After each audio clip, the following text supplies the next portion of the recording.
Noida authority के chief engineer रहे यादव सिंह का समाजवादी पार्टी से बड़ा कनेक्शन अब सामने आया है। एक अखबार के मुताबिक राम गोपाल यादव के बेटे अक्षय यादव ने एक ऐसी आरोपी कंपनी के शेयर खरीदे थे जो यादव सिंह मामले में जांच के घेरे में है। इस कंपनी का नाम बताया जाता है एनएम बिल्डवेल। इस कंपनी के डायरेक्टर राजेश कुमार मनोचा से अक्षय यादव ने करीब 1000 शेयर खरीदे थे। राजेश कुमार मनोचा यादव सिंह का काफी करीबी था। आपको यह बता दें कि इस कंपनी में यादव सिंह की पत्नी भी डायरेक्टर थी। यही नहीं, आयकर विभाग एनएम बिल्डवेल मनी लॉन्ड्रिंग मामले में इस कंपनी की जांच भी कर रहा है। यादव सिंह ने राम गोपाल के बेटे को फायदा पहुंचाया, इस तरह के आरोप लगाए गए हैं। एक अखबार के हवाले से यह खबर आई है। अक्षय यादव ने यादव सिंह के करीबी से शेयर खरीदे। साल 2013 में एनएम बिल्डवेल कंपनी के शेयर खरीदे गए थे, ये इस अखबार का दावा है। तो समाजवादी पार्टी का यादव सिंह से ये एक बड़ा कनेक्शन अब सामने आ रहा है। पहले ही इस तरह के तमाम आरोप लग रहे थे कि यादव सिंह के संबंध सत्ता में शीर्ष पर बैठे लोगों से हैं। हमारे साथ राजीव रंजन हमारे सहयोगी जुड़ गए इसी खबर पर और ज्यादा जानकारी के साथ। राजीव, जरा सबसे पहले तो तफसील से आप ये बताएं, किस तरह का ये कनेक्शन यादव सिंह का समाजवादी पार्टी से सामने आ रहा है?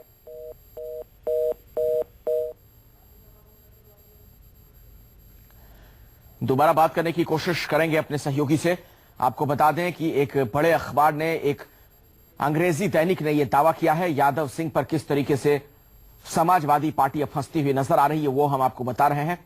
एनएम बिल्डवेल कंपनी में डायरेक्टर था Rajesh Kumar Manocha. NM Buildwell company में यादव की पत्नी भी डायरेक्टर थी, यादव सिंह की पत्नी भी। आयकर विभाग एनएम बिल्डवेल कंपनी की जांच कर रहा है। हमारे साथ राजीव रंजन हमारे सहयोगी एक बार फिर से जुड़ गए हैं। राजीव, जरा ये बताएं किस तरह से ये कनेक्शन सामने आ रहा है समाजवादी पार्टी से यादव सिंह का? देखिए, इनकम टैक्स डिपार्टमेंट ने जो तकरीबन 1 दर्जन कंपनियां जो बनाई थी यादव सिंह या यादव सिंह के काली कमाई से जो कंपनियां बनी थी, उनकी छानबीन, उनकी जांच कर रही थी। और सीबीआई जब उस जांच को सीबीआई के पास पहुंची है तो एक तथ्य सामने आया है कि राम गोपाल यादव जो कि समाजवादी पार्टी के महासचिव हैं, उनके बेटे अक्षय यादव जो फिरोजाबाद से सांसद हैं, उन्होंने एनएम बिल्डवेल एक कंपनी है जिसमें आरके मनोचा, ये आरके मनोचा वही बताए जाते हैं जिनकी गाड़ी में यादव सिंह के घर 10 करोड़ रुपए नगद बरामद हुए थे। RK Manocha NM Buildwell company में डायरेक्टर थे, जो कि 2013 में उनके शेयर जो है वो अक्षय यादव को ट्रांसफर हो गए।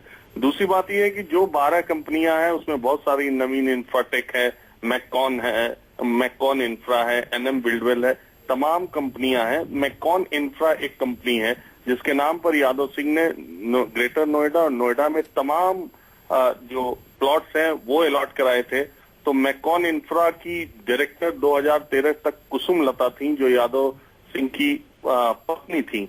तो ये इन कंपनियों से जो फायदा अक्षय यादव को हुआ है और अक्षय यादव उसके डायरेक्टर बने हैं। अक्षय यादव को शेयर ट्रांसफर हुए हैं एनएम बिल्डवेल के 9,995 शेयर ट्रांसफर हुए और 5 शेयर अक्षय यादव की पत्नी को। तो ये सीधे लिंक जुड़ता है कि आरके मनोचा अपना शेयर ट्रांसफर करते हैं अक्षय यादव को, जिनके ऊपर ये आरोप है कि वो यादव सिंह के करीबी है। इसका ये मतलब है जो अखबार का दावा है उसके मुताबिक राजीव, कि यादव सिंह के बहाने सपा के बड़े नेताओं को बड़ा फायदा हुआ है। देखिए, सिर्फ सपा ही नहीं, यादव सिंह एक ऐसा झुंझुना है जो जितना ही बजेगा बसपा और सपा के सच सामने आते रहेंगे। क्योंकि एक इंजीनियर जो इतने दिनों में, पिछले 8-10 वर्षों में जितनी ऊंचाई पर पहुंचा, जितने पैसे का वारा न्यारा किया, जिसका ग्रेटर नोएडा और नोएडा अथॉरिटी में डंका बजता था, तो वो बड़े नेताओं के वरद हस्त के बगैर मुमकिन नहीं है। न्यूज 24 ने पहले भी बताया था कि कैसे यादव सिंह की काली कमाई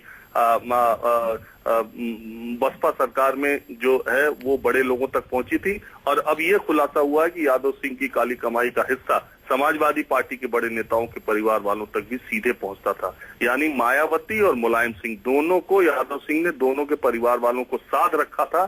शायद इसीलिए उत्तर प्रदेश सरकार ने, जब हाईकोर्ट ने सीबीआई को ऑर्डर किया, उत्तर प्रदेश सरकार ने सुप्रीम कोर्ट गई और उसने कहा कि सीबीआई की जांच नहीं होनी चाहिए और सेंट्रल गवर्नमेंट इतना इंटरेस्ट क्यों ले रही है। और दूसरी बात ये भी है अखिलेश, कि जिस वक्त ये सामने पूरा प्रकरण आया यादव सिंह का, जिस तरह से रिलेशन समाजवादी पार्टी के बड़े नेता से यादव सिंह के आर्थिक रिश्ते उजागर हुए, इसका पॉलिटिकल फॉल आउट बहुत ज्यादा होगा। बिहार में चुनाव होने हैं, पिछले दिनों आपने देखा मुलायम सिंह यादव कैसे महागठबंधन को छोड़ करके निकले, तो तमाम अब बातें आज होने लगेंगी और ये एक बड़े पैमाने पर इस रिश्ते को देखा जाएगा। राजीव, जरा मैं चाहूंगा दर्शकों को बताइए एक बार फिर से जरा डिटेल में, ये मनोचा का किस तरीके का कनेक्शन दोनों तरफ से बताया जा रहा है, यादव सिंह से, दूसरी तरफ रामगोपाल यादव के बेटे से, क्योंकि आपने जानकारी दी कि ये वही मनोचा है जिसकी कार से कैश की बरामदगी हुई थी करोड़ों रुपए की। देखिए, सेक्टर 50 में जो यादव सिंह की कोठी है, जो इनकम टैक्स ने वहां पर छापा मारा था, तो एक गाड़ी वहां पर पाई गई थी जिसमें 10 करोड़ रुपए नगद मिलने की बात सामने आई थी। वो गाड़ी बताया जाता है। राजीव, मैं चाहूंगा आप हमारे साथ बने रहे, मैं दोबारा आपके पास लौटूंगा। हमारे साथ इस वक्त बीजेपी के वरिष्ठ नेता लक्ष्मीकांत वाजपेयी जी जुड़ गए हैं। लक्ष्मीकांत वाजपेयी जी, आपकी पहली प्रतिक्रिया क्या है इस खुलासे के बाद? इस खुलासे के बाद मैं तो जिस दिन से नोएडा अथॉरिटी और यादव सिंह के प्रकरण को भाजपा ने टेकअप किया था उसी दिन से कह रहा हूं, इसमें समाजवादी पार्टी और बहुजन समाज पार्टी के बड़े बड़े नेता बेनकाब होंगे, उनके परिवार बेनकाब होंगे। और उसी क्रम में मेरा ये कहना है कि ये तो अभी पानगी है, उड़द में सफेदी बराबर निकल कर आया है। मैं ये पूछना चाहता हूं, जो सीबीआई के आयकर विभाग के जांच में जो 2 कंपनियां थी, उनसे अपने को डिसएसोसिएट अभी तक नहीं किया था। इसका मतलब सोच रहे थे कि शायद बच जाएंगे। सुप्रीम कोर्ट में एसएलपी सरकार क्यों लेके गई थी, मैंने तब भी कहा था चोर की डाली में चिनका। यह साबित हो गया कि इसीलिए एसएलपी लेके गए थे कि इससे बच जाए तो अच्छा है। लेकिन कब तक बचेंगे? मेरी मांग है कि और मनोज राय को ट्रांसफर करके जो ओएसडी था नोएडा अथॉरिटी का, यादव सिंह का दाहिना हाथ था, सभी काम काज का वो सूत्रधार था, उसको आज एलडीए में ओएसडी के रूप में ट्रांसफर करके लाए हैं। मेरी मांग है कि रमण से लेकर नीचे तक के सारे अधिकारियों को निलंबित करना चाहिए, जांच को होने देना चाहिए, फिर जो दोषी हो उसके खिलाफ कार्रवाई हो, जो निर्दोष साबित हो बचे।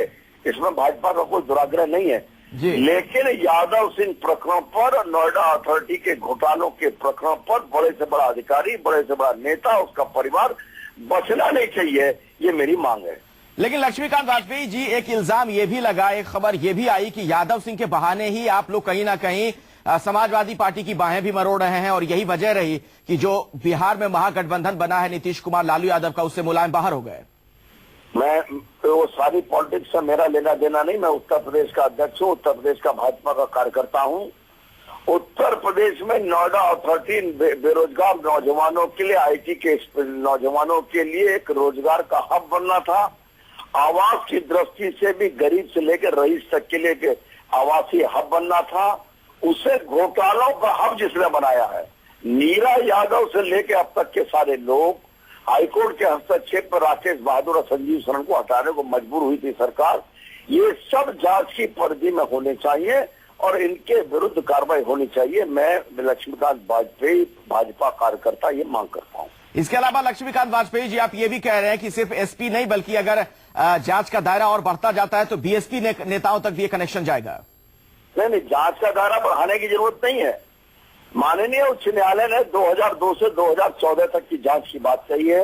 2002 से 2007 तक समाजवादी पार्टी, 7 से 12 तक बहुजन समाज पार्टी और 12 से 14 तक समाजवादी पार्टी। इसलिए दायरा तो उतना ही, हमें कुछ बढ़ाने की जरूरत नहीं है। दूसरी बात, हाईकोर्ट ने यह भी कहा था, इस दौर में जिस अधिकारी या जिस राजनेता का संरक्षण प्राप्त हो उसके पर भी कार्रवाई होनी चाहिए। तो मैं तो इतनी मांग करूंगा, माननीय उच्च न्यायालय के आदेश का ईमानदारी से अक्षर से पालन होना चाहिए।